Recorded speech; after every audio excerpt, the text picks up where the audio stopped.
BJP के नेता हार्दिक पटेल जी इस वक्त हमारे साथ जुड़े हुए, उनसे बात करते हैं।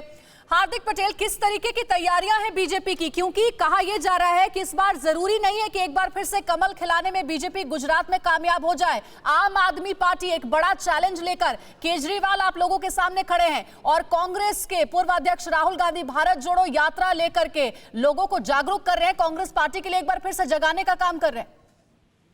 देखिए, सबसे पहले तो अगर आज चुनाव आयोग चुनाव की घोषणा करता है तो स्वाभाविक रूप से भारतीय जनता पार्टी गुजरात में फिर से कमल खिलाने के लिए तैयार है जी। आपने कहा कि तीसरी पार्टी यहाँ पर मेहनत करती है, तो लोकतंत्र में किसी भी पार्टी को किसी भी राज्य में जाके चुनाव लड़ने का अधिकार है।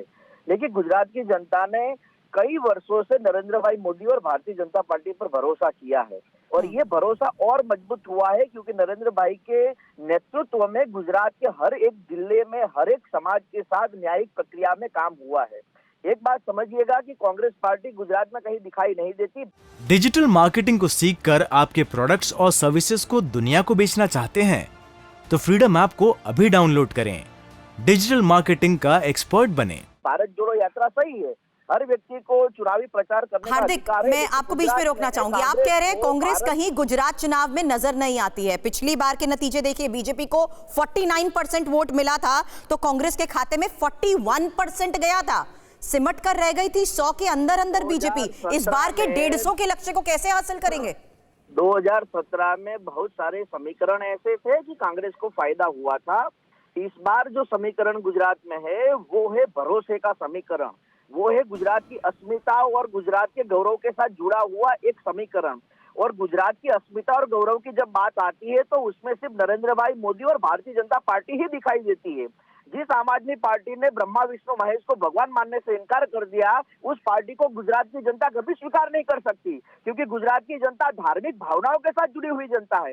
तो मेरा ये स्पष्ट मानना है कि तीसरी पार्टी पहली बार नहीं आई है यहाँ पर। हार्दिक, क्या इस बार एंटी इनकम्बेंसी आपको नजर नहीं आती है बीजेपी के अगेंस्ट? एंटी इनकम्बेंसी का सामना क्या इस बार बीजेपी को चुनाव में नहीं करना पड़ेगा? क्योंकि 27 सालों से बीजेपी गुजरात में काबिज है सत्ता पर, लंबा वक्त है, लोगों की कई नाराजगी, कई मुद्दे भी हो सकते हैं।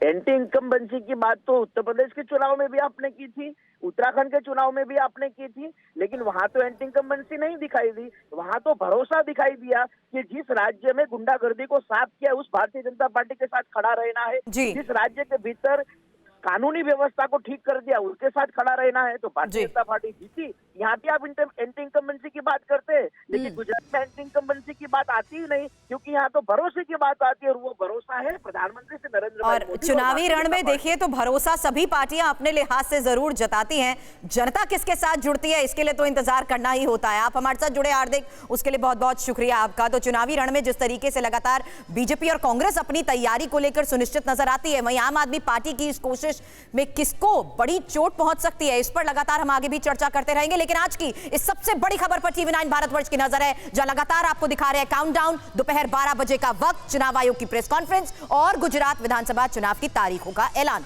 डिजिटल मार्केटिंग को सीखकर आपके प्रोडक्ट्स और सर्विसेज को दुनिया को बेचना चाहते हैं तो फ्रीडम ऐप को अभी डाउनलोड करें। डिजिटल मार्केटिंग का एक्सपर्ट बने।